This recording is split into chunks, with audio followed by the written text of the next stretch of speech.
ഇന്ന് ഒരുപാട് മലയാള സിനിമകൾ റിലീസ് ആയിട്ട് നമ്മുടെ മുന്നിലേക്ക് എത്തിയിട്ടുണ്ട്. എല്ലാ സിനിമകളും നല്ല പ്രതീക്ഷയോടെ തന്നെയാണ് ആളുകൾ കാത്തിരുന്നത്. എന്നിരുന്നാലും ഞാൻ ആദ്യം പോയത് ആന്റണി വർഗീസിനെ നായകനാക്കിയിട്ട് ഗോവിന്ദ് വിഷ്ണു സംവിധാനം ചെയ്ത ഏറ്റവും ചിത്രമായിട്ടുള്ള ദാവീദ് എന്ന് പറയുന്ന സിനിമ കാണാനാണ്. സിനിമയുടെ ട്രെയിലർ എനിക്ക് ഒരുപാട് ഇഷ്ടപ്പെട്ടിട്ടുണ്ടായിരുന്നു. ഞാനൊരു ആക്ഷൻ സിനിമ ഇഷ്ടപ്പെടുന്ന ആളാണ്. അതുകൊണ്ട് തന്നെയാണ് ഈ സിനിമ ആദ്യം തിരഞ്ഞെടുത്തത്. സിനിമ കാണാൻ പോയി സിനിമ റിവ്യൂയിലേക്ക് എല്ലാവർക്കും സ്വാഗതം. ഈ സിനിമ കാണാൻ പോകുന്ന ഏതൊരു പ്രേക്ഷകനും എന്താണ് വിചാരിക്കുക? നല്ലൊരു ആക്ഷൻ, അതായത് മലയാള സിനിമയിലെ എണ്ണം പറഞ്ഞൊരു ആക്ഷൻ സിനിമയായിരിക്കും ഇതാണെന്നുള്ള പ്രതീക്ഷയിലാണ് നമ്മൾ എല്ലാവരും ഈ സിനിമയ്ക്ക് പോയിട്ടുണ്ടാവുക. കാരണം ആന്റണി വർഗീസിന്റെ നോർമൽ സിനിമകളിൽ തന്നെ വലിയ രീതിയിൽ ആക്ഷനും കാര്യങ്ങളൊക്കെ ഉണ്ടാവും. അത് നമുക്ക് തിയേറ്ററിൽ ആഘോഷിക്കാൻ പറ്റുന്ന തരത്തിലുള്ള ആക്ഷൻ രംഗങ്ങളായിരിക്കും ഒട്ടുമിക്ക സിനിമകളിൽ. അത് പോരാത്തതിന് ഈ സിനിമയിൽ മെയിൻ പ്ലോട്ട് എന്ന് പറയുന്നത് ബോക്സിംഗ് ആണ്. അപ്പൊ എന്തായാലും ഇടിയുടെ പൊടി പൂരമായിരിക്കും, ആന്റണി വർഗീസിന്റെ വേറെ ലെവലായിരിക്കും എന്നൊക്കെ നമ്മൾ പ്രതീക്ഷിച്ചു ഈ സിനിമയ്ക്ക് പോയി കഴിഞ്ഞാൽ. ഈ സിനിമയിൽ സംഭവിച്ചത് എന്താണെന്ന് വെച്ചിട്ടുണ്ടെങ്കിൽ, ഒരു ജോലിക്കും പോകാതെ കുടുംബം നോക്കാതെ അലസനായി നടക്കുന്ന ഒരു സാധാരണക്കാരനായ, അതായത് കൊച്ചിയിലെ ചേയിൽ താമസിക്കുന്ന ആഷിക എന്ന കഥാപാത്രത്തെയാണ് ഈ സിനിമയിൽ ആന്റണി വർഗീസ് അവതരിപ്പിക്കുന്നത്. ഭാര്യ ലിജുമോളാണ്. ലിജുമോൾ ഗംഭീരമായിട്ട് തന്നെ സിനിമയിൽ അവതരിപ്പിച്ചിട്ടുണ്ട്. പിന്നെ ഇവരുടെ കുടുംബ പ്രശ്നങ്ങളും കാര്യങ്ങളൊക്കെ വളരെ ഡീറ്റെയിലിംഗ് ആയി തന്നെ സിനിമയിൽ കാണിച്ചിരുന്നുണ്ട്. അതായത് ഒരു റിമോട്ടിൽ ബാറ്ററി തീർന്നാൽ നമ്മൾ ക്ലോക്കിന്ന് ബാറ്ററി എടുത്തിട്ട് ആ റിമോട്ട് വർക്കിപ്പിക്കുന്ന ആ സാധാരണ ഫാമിലി സംഭവിക്കുന്ന കാര്യങ്ങളൊക്കെ വളരെ ഡീറ്റെയിൽ ആയിട്ട് നമുക്ക് കാണിച്ചു തരുന്നുണ്ട്. പക്ഷെ വില്ലൻ കഥാപാത്രം നോക്കുകയാണെങ്കിൽ വേൾഡ് ഫേമസ് ആയിട്ടുള്ള, ഇന്നേ വരെ തോൽവി അറിയാത്ത ഒരു ബോക്സിംഗ് ചാമ്പ്യൻ ആയിട്ടുള്ള ഒരാളാണ്. അതായത് സൈനുൽ അഹമ്മദേവ് എന്ന് പറയുന്ന ഒരു കഥാപാത്രമാണ് ഈ സിനിമയിൽ വരുന്നത്.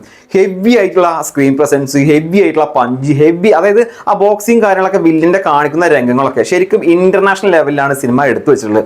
ആ കാര്യങ്ങളൊക്കെ വളരെയധികം എഫേർട്ട് എടുത്തിട്ടുണ്ട്. കാരണം ശരിക്കും ആ ഒരു ബോക്സിങ്ങിന്റെ കാര്യങ്ങളൊക്കെ നമുക്ക് ഫീൽ ചെയ്യുന്നുണ്ട്.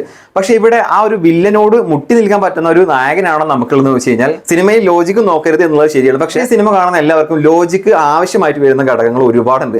എങ്ങനെയാണ് ഇത്രയും ഫേമസ് ആയിട്ടുള്ള ഈ ഒരു തോൽവി അറിയാത്ത വേൾഡ് ചാമ്പ്യനെ നമ്മുടെ നായകനെ എങ്ങനെയാണ് തോൽപ്പിക്കാൻ കഴിയുക?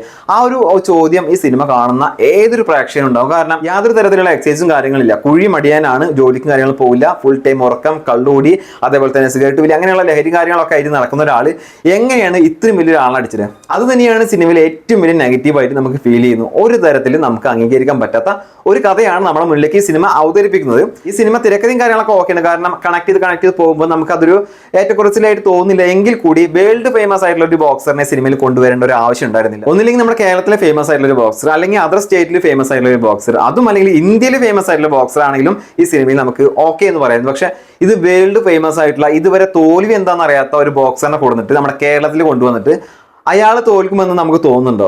അത് തന്നെയാണ് സിനിമയുടെ ഏറ്റവും വലിയൊരു പരാജയമായിട്ടും ഏറ്റവും വലിയ നെഗറ്റീവായിട്ടും എനിക്ക് തോന്നിയിട്ടുള്ളത്. സിനിമ കാണുന്ന ആൾക്ക് എത്രത്തോളം കണക്ട് ആവും എന്നുള്ള അറിയില്ല. പിന്നെ അതേപോലെ തന്നെ ഇതുപോലെയുള്ള ബോക്സിംഗ് സിനിമകൾ, ഇതുപോലത്തെ സ്പോർട്സ് പരമായിട്ടുള്ള സിനിമകളൊക്കെ നമ്മൾ കാണുമ്പോൾ ഇതുപോലെ ട്രെയിനിങ് കാര്യങ്ങളൊക്കെ ചെയ്യുന്ന ഒരു സീൻ വരും. ആ സീന് ഒരു പാട്ടിൽ അവസാനിപ്പിക്കും. ആദ്യം മുതൽ അവസാനം വരെ ഇങ്ങനെയാണ് ട്രെയിനിങ് കാര്യങ്ങളൊക്കെ പറഞ്ഞിട്ട് ഒരു പാട്ടിൽ എല്ലാ കാര്യങ്ങളും ഉൾക്കൊള്ളിച്ചുകൊണ്ട് ലാസ്റ്റ് ഫൈനലായിട്ട് അതിൻ്റെ ഒരു ഔട്ട്പുട്ട് ലാസ്റ്റ് നമുക്ക് കാണിച്ചു തരും. പക്ഷേ ഇത് അങ്ങനെയല്ല. ഈ സിനിമയിൽ ബഹുഭൂരിഭാഗം ട്രെയിനിങ് കാര്യങ്ങളാണ് കാണിച്ചുകൊണ്ടിരിക്കുന്നത്. അതുകൊണ്ട് വളരെയധികം ലാഗായിട്ട് ഫീൽ ചെയ്യുന്നുണ്ട്, ബോറടി ഫീൽ ചെയ്യുന്നുണ്ട്. ഒരു ട്രാക്ക് ക്ലിയർ ആയിട്ട് പോകുന്നില്ല. കുറെ അങ്ങോട്ട് ഹൈപ്പും കാര്യങ്ങളും പോകും, കുറെ മ്യൂസിക് വരും, കുറെ വില്ലനെ കാണിക്കും, പിന്നെ വീണ്ടും ഡൗൺ ആവും, പിന്നെ വീണ്ടും അപ്പാവും, പിന്നെ വീണ്ടും ഡൗൺ ആവും. അങ്ങനെയാണ് സിനിമ പോകുന്നത്. സിനിമയിൽ ബിജിഎം കാര്യങ്ങളൊന്നും എടുത്തു പറയാൻ പറ്റുന്നില്ല. കാരണം വെറുതെ കുറെ മ്യൂസിക് കാര്യങ്ങൾ അടിച്ച് കയറ്റി വിട്ടിട്ടുണ്ട്. കുറച്ച് സിനിമകളിൽ മാത്രമാണ് ഈ വില്ലന കാര്യങ്ങളൊക്കെ കാണിക്കുന്നത്. ആ ഒരു സമയത്ത് വളരെയധികം ഒച്ചപ്പാടും കാര്യങ്ങളും, പിന്നെ ഫുള്ള് സൈലന്റ്, പിന്നെ ഫുള്ള് ഒച്ചപ്പാടും, അങ്ങനെയാണ് ഈ സിനിമ പോകുന്നത്.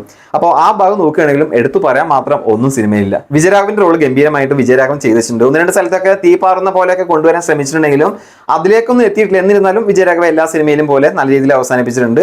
കൊടുത്ത റോള് ഗംഭീരമാക്കിയിട്ടുണ്ട്. കാരണം ഒരു ബോക്സിംഗ് ആശാന്റെ റോളിലാണ് സിനിമയിൽ വിജയരാഘവൻ വരുന്നത്. അതൊക്കെ രസമായിട്ടുണ്ട്. പിന്നെ സൈജു കുറുപ്പിന്റെ ഒന്ന് രണ്ട് കോമഡീസ് ഒക്കെ വളരെ ഗംഭീരമായിട്ടുണ്ട്. അവര് ആന്റണി വർഗീസും അതുപോലെ തന്നെ സൈജു കുറുപ്പിന്റെ കോംബോ നല്ലതായിരുന്നു. പിന്നെ അതുപോലെ സ്വന്തം വാപ്പയെ ഹീറോ ആയിട്ട് കാണുന്ന ഒരു മകളുണ്ട് സിനിമയിൽ. ആന്റണി വർഗീസിന്റെ മോളൊക്കെ അത്യാവശ്യം തിരക്കില്ലാത്ത ചെയ്തു വെച്ചിട്ടുണ്ട്. എന്നിരുന്നാലും കുറച്ച് ഓവർ ആക്ടിങ് ആണോ എന്ന് പല സീനുകളിലും നമുക്ക് തോന്നിപ്പോകുന്നുണ്ട്. ആ ഒരു കാര്യങ്ങളൊക്കെ മാറ്റി നിർത്തി കഴിഞ്ഞാൽ സിനിമ നമുക്ക് സമയം ഒക്കെ ഉണ്ടെങ്കിൽ ഒരു തവണ കാണാൻ പറ്റുന്ന ഒരു സിനിമ. ഒരു തവണ കാണുമ്പോൾ നമുക്ക് ലാഗും കാര്യങ്ങളൊക്കെ അനുഭവപ്പെടും. ഇനി നിങ്ങൾക്ക് എത്രത്തോളം ഇഷ്ടപ്പെടുന്ന അറിയില്ല. ആക്ഷൻ സിനിമ ഇഷ്ടപ്പെടുന്ന നമുക്ക് തന്നെ ഇങ്ങനെയാണെങ്കിൽ സാധാരണ നോർമൽ സിനിമകളൊക്കെ ഇഷ്ടപ്പെടുന്ന ആളുകൾക്ക് ഈ സിനിമ പോകുമ്പോൾ എത്രത്തോളം അത് കണക്ട് ആവും, എത്രത്തോളം അത് നെഗറ്റീവായിട്ട് വരും എന്നുള്ളതൊക്കെ കണ്ടറിയേണ്ടിയിരിക്കുന്നു. എന്തായാലും സിനിമ എനിക്ക് അത്ര വിചാരിച്ച പോലെ ഇഷ്ടപ്പെട്ടില്ല.